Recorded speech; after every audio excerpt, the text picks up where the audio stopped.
Long-time director, Mr. David Silverman. Next up, executive producer Matt Selman.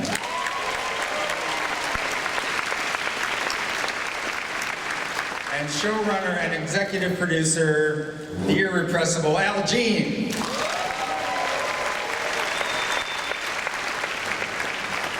And of course, your old pal, executive producer and creator of The Simpsons, Mr. Matt Groening.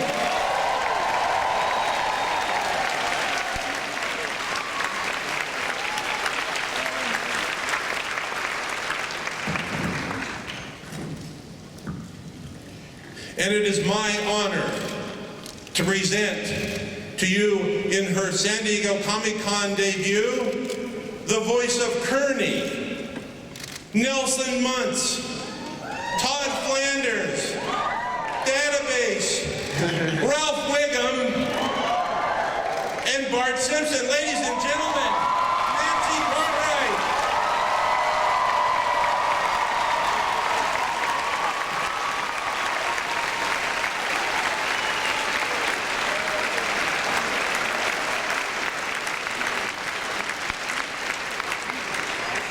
That's how she always dresses. Peekaboo. All right, well, let's get started. What fun and exciting surprises do we have coming up for The Simpsons this season? Well, I just wanted to give a little hint of what we're going to see. The premiere, we have all of the girls from Girls. We have Kelsey Grammer in the Halloween episode doing something... Wait a minute, all the girls from Girls.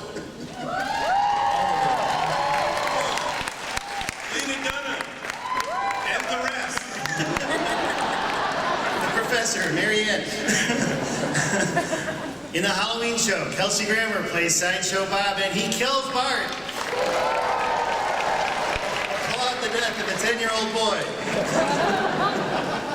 We have Saturday Night Live's hilarious Kate McKinnon. The great writer and actor Stephen Merchant. Michael York. And hardest of all to get, Spider Pig.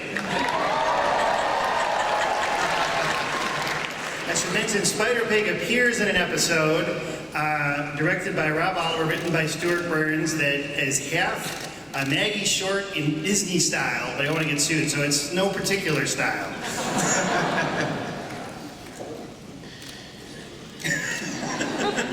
And I'd like to talk about, what do I have to talk? Oh, I know, Bongo Comics. We have... Where's that cover? Oh, no, the cover. Oh, here, this one. Ladies and gentlemen, you know how in Archie comics, they have, the secondary character, Reggie has a comic, and Betty and Veronica, and in DC, there's, in addition to Superman, there's Superboy, there's Jimmy Olsen comics. Well, The Simpsons now proudly present Jimbo Jones #1. Thought it would never happen. You didn't ask for it, forget. I just paid $5,000 for it downstairs. I wanted to mention one other thing. We've had a tradition lately of having guest animators do couch gags, and this Halloween we're going to have Ren and Stimpy's John Crisfalucci do a couch gag. And we have one more panelist to introduce, and we're going to introduce him by showing the couch gag that he did for our show a few years back. You are very well familiar with him from Hellboy, Pan's Labyrinth, Pacific Rim, and The Strain. Here's what he did for The Simpsons.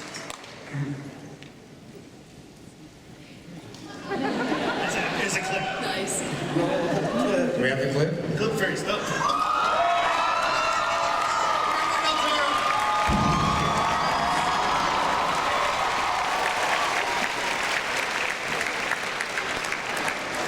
Perfectly timed. Thank you, man. Comedic. You're welcome. Many lonely nights as a kid. Incredibly lonely. So, what it was a discussion. We talked about honoring horror, originally we said, should we do something about the movies I made? And I really wanted to actually honor the great love for horror that we all have. And it became a clearance, a nightmare, I suppose. But I asked, is there any limits? And they said no. So I just went apeshit.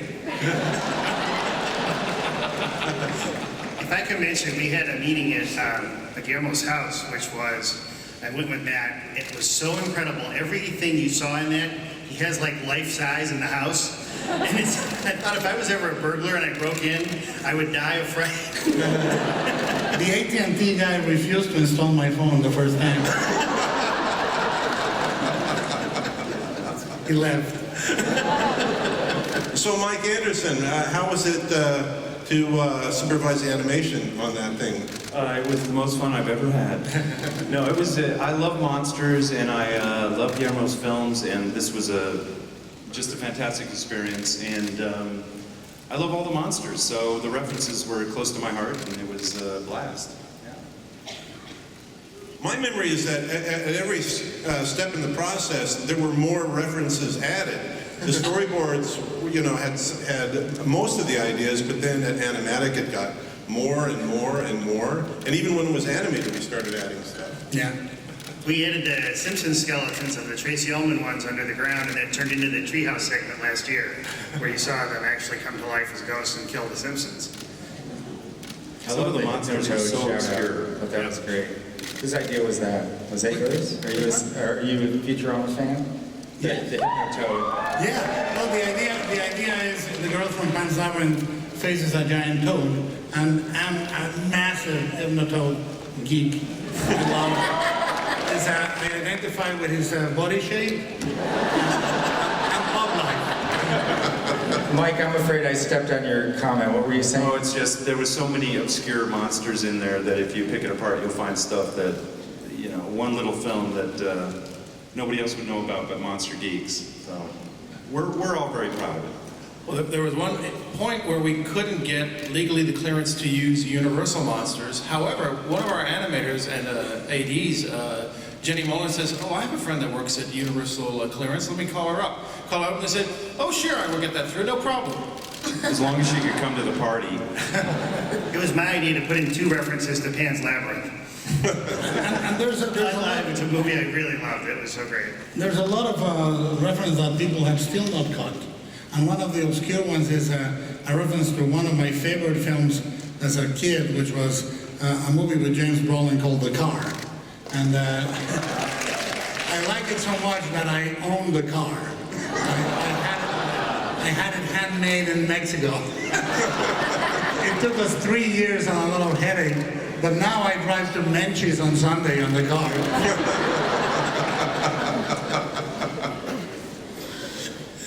I understand there's some FXX news. Is that true? Did you guys want to? We just wanted to say that Simpsons World is working really well. And it's been an issue with people before.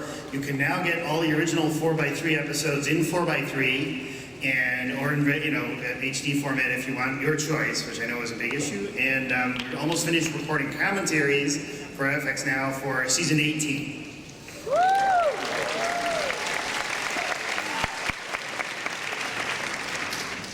Which are fascinating.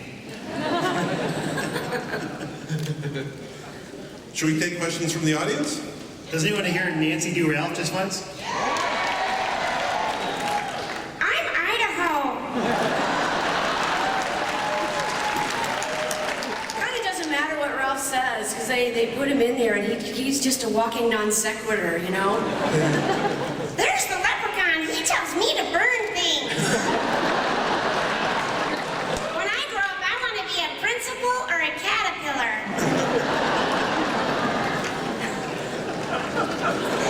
I love Ralph.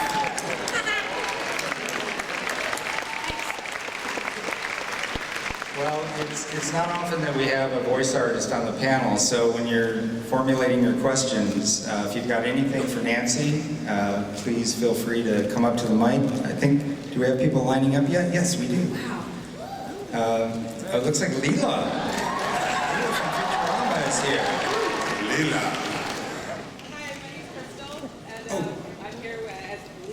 the mic's not working, so hold on a second, let them figure that out. Hello. There we go. Hi, I am Crystal. I'm here today as Leela and Stitch. My question is for Matt, and this is very special for me because this show is very dear to the heart of for me and my son. We watch it together, and we laugh and we cry on all of the episodes that we can laugh and cry at. Sorry, nervous. All right, so it's very important that I get the right answer for this. When is Marge Simpson's birthday? Because it could be my birthday. Wow. I was expecting a Futurama question, and I completely blanked out. I don't really... What is your birthday? When is your birthday? That's it. Okay, my birthday is March 19th. What a coincidence! And wait. On one of the episodes, Lisa has a calendar and it has a heart around March 19th, and it says Mom's birthday. Well, there you go. But then I've also looked it up, and they said, no, it's in October sometime. So. Yeah, well, Bart Simpson is 10 years old and has turned 10 years old about 28 times. So it's a mysterious universe. From now on, it's March 19th. Consider it. Yes, consider it.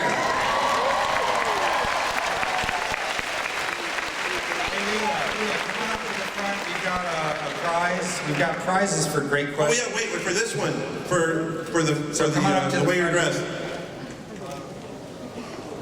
Oh my God. To be excited. A Bender ski cap.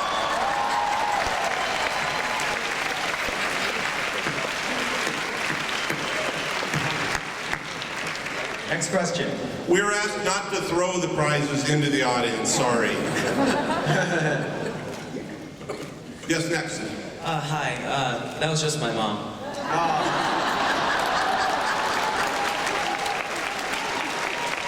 think I know who's going to be wearing the Bender hat. Geez, we're gonna get the whole family. I guess this one's for Matt. We both watch Futurama a lot too, and we wanted to know if you'd be up for more Futurama Simpsons crossovers. Well, I'll have to talk to myself about that.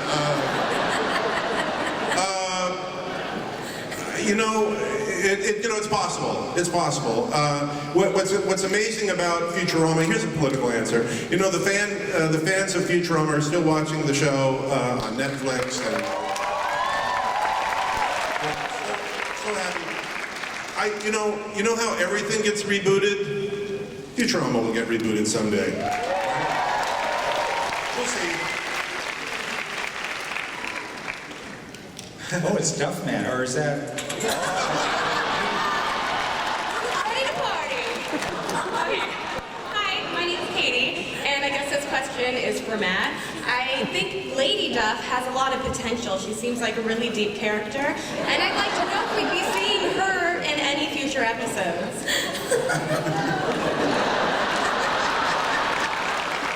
Well, I see a live-action spin-off in the works. Yeah. Oh yeah. Oh, yeah. We do have a Duffman episode coming up, right? I dare. What? When Homer became Duffman, which was really funny. And then Duffman will be back. Listen, we've done so many episodes, I can't remember what we've done and what's coming up. All right, well, that's sweet. Thank you, guys. Oh, wait, we have a prize. And while he looked, after the title sequence, we talked about me directing Treehouse of Horrors, and they have done so many episodes that I said, well, I'm going to come up with a really twisted, disgusting, and perverse idea, and no matter what I pitch, they've done it. They have done it already. That's our motto. Disgusting and perverted. Next, please. All right, Leho, guys. My name is Joel, and I love The Simpsons, and I love Simpsons Tapped Out, also available on iOS and Android. Anyways, question is for Matt and Al. I love the future episodes, and I was just wondering if there's ever going to be like childhood versions of like you, Parkfield, any of the other future characters in the present, system. Well, it's a good idea for Tapped Out. I bet that'll happen. And I should mention, we are doing an episode, Barthood, where you see Bart as a 6-year-old and older, and then, where he winds up obviously stolen shamelessly from boyhood.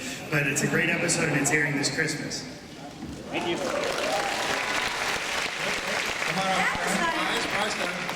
I have to say that was like one of the hardest episodes I think that I have ever voiced on The Simpsons. There's a few of them that are really challenging. When Bart spoke French, remember way back, like way long ago, he had that thing with the gendarme. He got kidnapped and he was the French exchange student, had to get out of there. That was kind of challenging, and this one was tough because you were very generous with me and said, "Don't worry about it, I'll be fine." A couple voices, but he was 2 years old. 6. It's like, do 13-year-old, now do 14-year-old. Yeah, it's like 14 years old in how many months? Let me see if I can do that. But that was tough, so if it was like 2-year-old Bart saying, "Eat my shorts," he'd sound like this. Eat my shorts. But if he was a 15-year-old Bart saying the same thing, he'd sound like this. Eat my shorts. Or a 22-year-old Bart, eat my shorts. Or a 40-year-old Bart, eat my shorts. Now he sounds like Nelson. See, it's challenging. See, play that back for me again. How did I sound? It's fun. I also wanted to mention about the French episode, Ugolin and Caesar will reappear this season.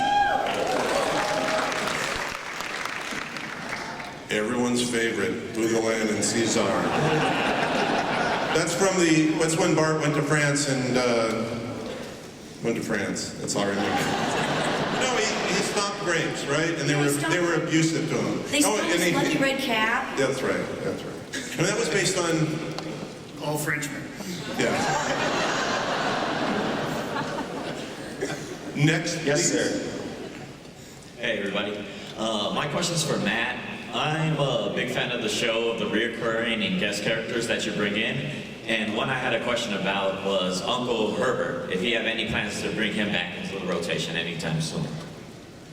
Danny DeVito. Oh, Danny DeVito. Danny DeVito. We would love Danny DeVito to come back. We just haven't written a story for him yet. Yes, that would be great. That'd be great. Did we do a Danny? I don't know if we did a Danny DeVito. No, because he didn't play himself. We have many of our guest stars who played themselves in the show have allowed us to make Simpsons-style figurines of themselves. So I'm going to reach behind me and grab a random one as your prize. Here we go. Weird Al Yankovic.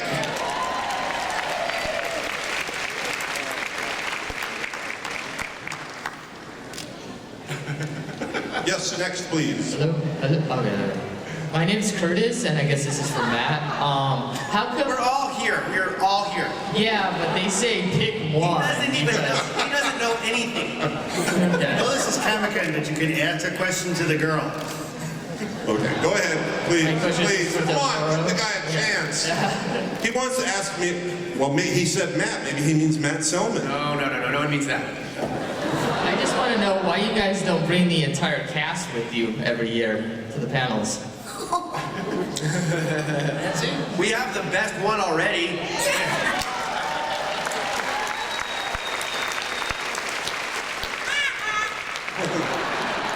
That's Nelson Mandela Muntz, by the way. And I forgot to mention to the lady earlier, you forgot to say the incredibly hot Mrs. Simpson. And for you, Leonard Nimoy.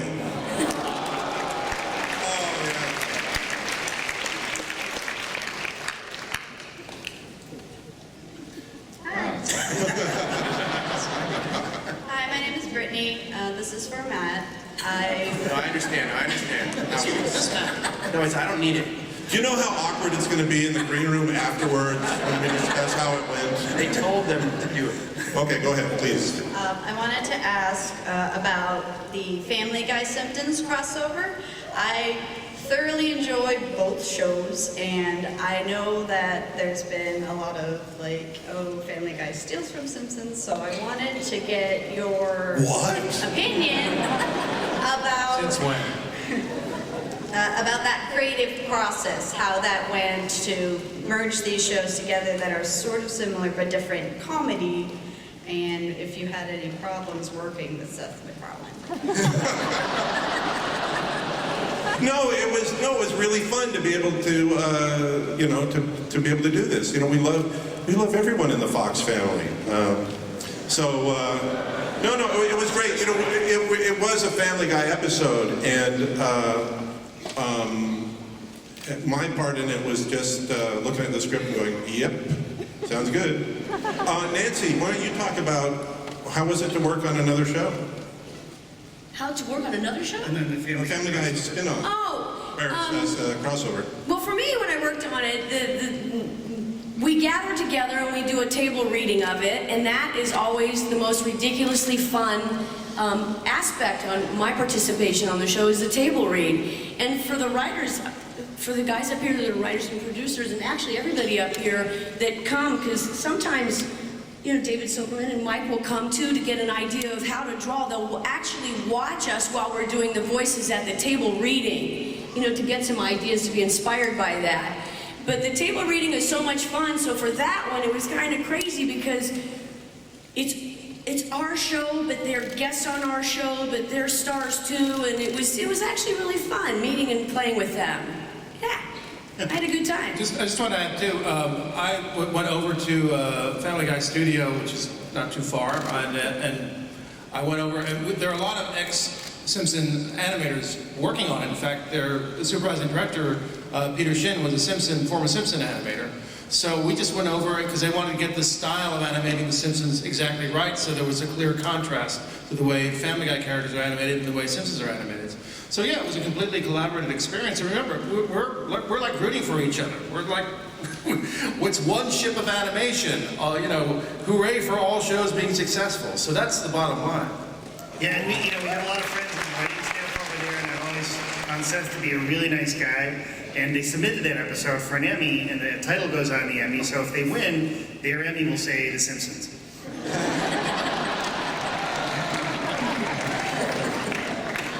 Oh, your prize. Yeah, come on up. Are they in our category? My favorite, Lucy Lawless.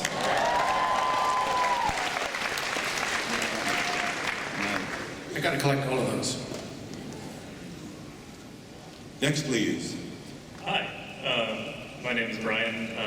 Growing up a little bit younger or older than Bart Simpson, so I want to say thank you for everything that the show's given me. I've now become Homer and have a child.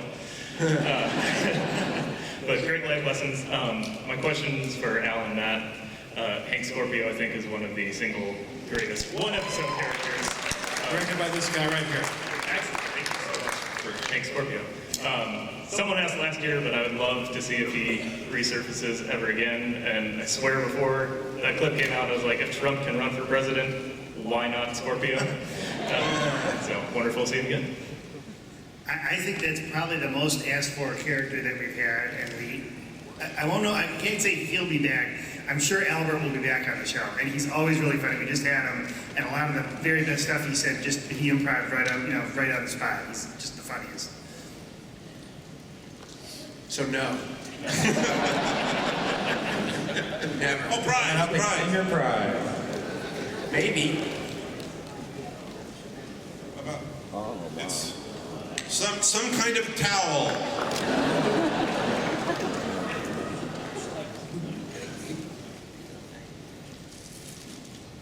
Wait, you get a second prize. Some kind of duck beer thing. It's a... All right. It's a bag. It's a bag.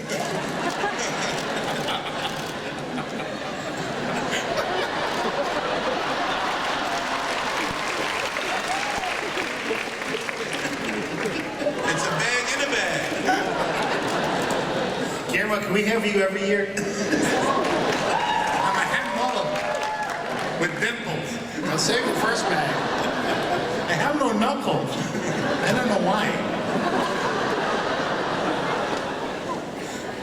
Can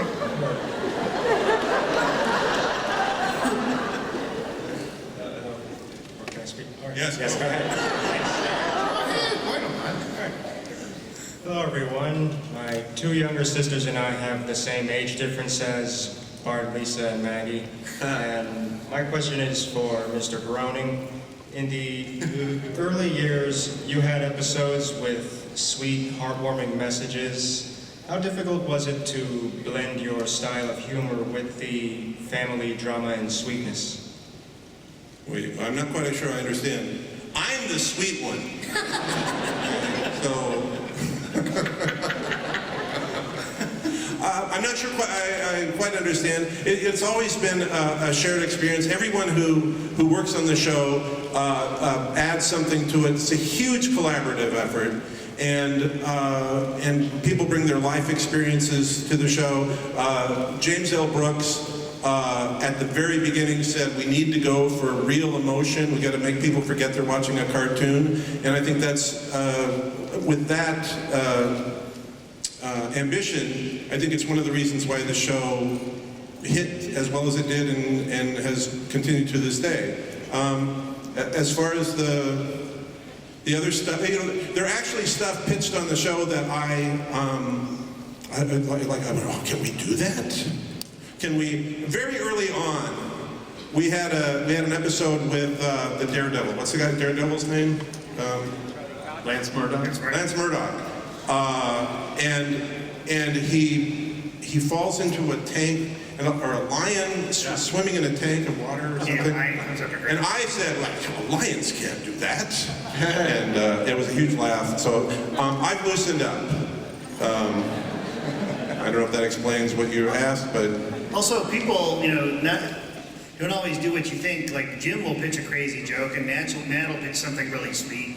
Everybody does it all. I mean, it's you know, everybody's going for the same goal. Yeah, Jim Brooks recently pitched a joke about a talking rack of pork ribs, which is not what you would think based on Mary Tyler Moore in terms of endearment. Or conversely, I would say Futurama had a lot of really sweet moments. I know people always talk about how much they cried at Jurassic Park, you know. So I can't even say it. It's heartbreaking. May I take a moment in the name of all the fat men in the world to thank you for making Homer good in bed.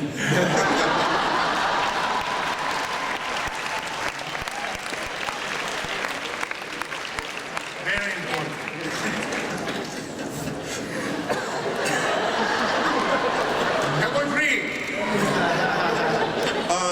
For you, and you have to share these, is a box of crusty clump bars with peanuts. It's not ha-ha funny, it's yum-yum good. Share them with your fellow audience.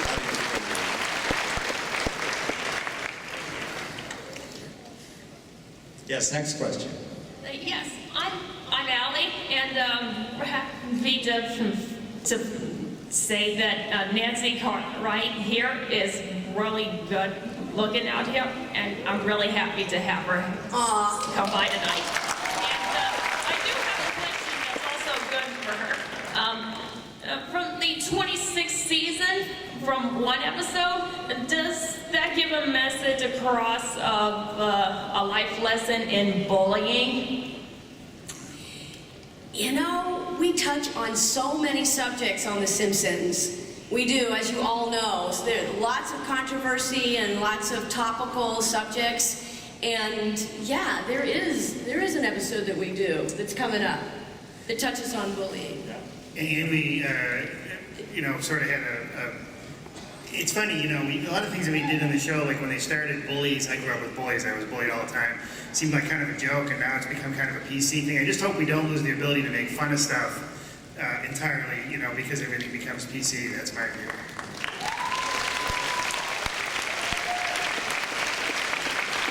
Oh, prize. Yes, please come up and claim your wonderful prize. And that's a nice donut you have there.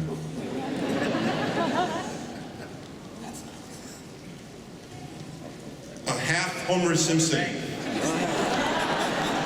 bust. Next. Hello. Hi, I'm Kate. I travelled over from Australia for Comic Con. Good choice. Which way does the water flow down there? When I was about 12, the Simpsons Go to Australia episode came out. And on the radio before the show, they actually had an announcement saying that they would make the addresses of the producers available for anyone who wanted to complain. Can you give us those addresses?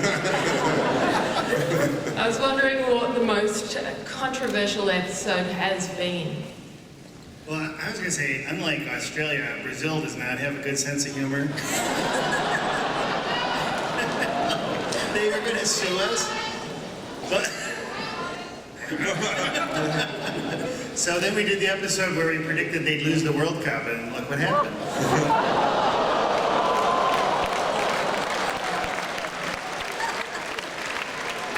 That's how powerful this show is. Who controls every Oscar night? except when we're nominated.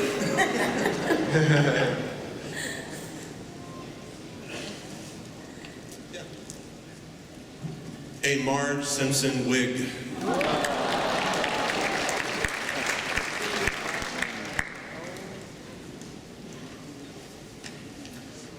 Yes, next.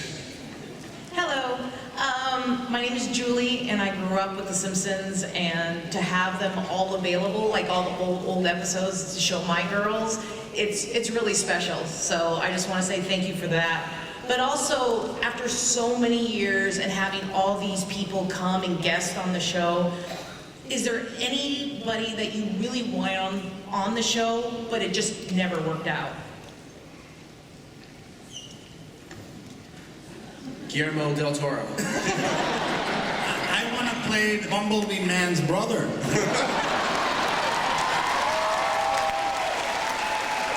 that down. Every time I have lunch with this man, I bitch that. It's not subtle. I would say, ay, no me gusta.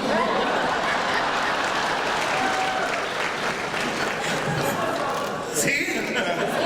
Por favor, señor Matt. Sí me gusta. See, he doesn't answer. Say, by God, you will have it, my son. However, there is the Bumblebee Man taco truck at Universal. There you go.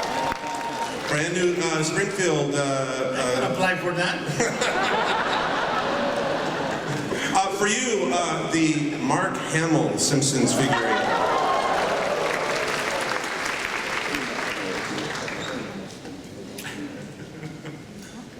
Yes, next question. Hi, my name is Deb, but you can call me Laura Glass. Yeah. My question is, of all the catchy and memorable songs on the show, and this is for all of you, which one is your absolute favorite? Let's start down on the end and you can just travel this way. I love every chip I see, from chimpanzee to chimpanzee.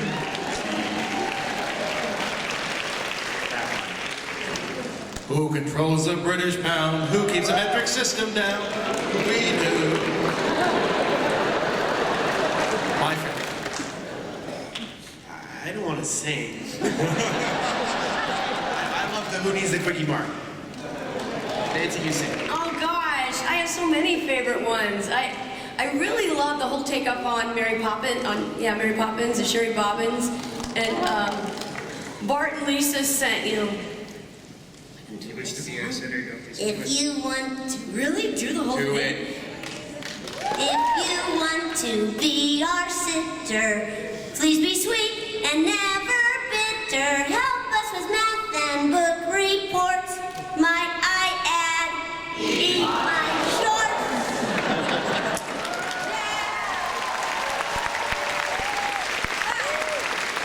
I also have to say that when Michael Jackson was a guest on our show, that was amazing. amazing. The rehearsal was like, oh my God, I can't believe that we're here with Michael Jackson. But he ended up hiring a sound-alike. There was some contractual or some kind of something that he couldn't actually sing. So Kip Lennon was the artist that he hired to do the singing. So when the 300-pound insane white guy and Bart sang Happy Birthday to Lisa, that was Kip Lennon and me. And Happy Birthday, Lisa. That was a sweet, memorable moment in history. That was really fantastic. But Do the Bartman, even though Do the Bartman wasn't on the show, I love that song. That's all. All right, I'll sing very quickly. Buy me a beer, $2 a glass. Come on, help me. I'm freezing my ass. No, getting a clip. I'll be really quick. The Simpsons. I sang on that with Danny Elfman. We recorded the theme, and the singers went home, and we played the playback, and it sounded like they were singing The Simpson. And so we had Danny Elfman and I went to the recording booth, and we went zzz. Mine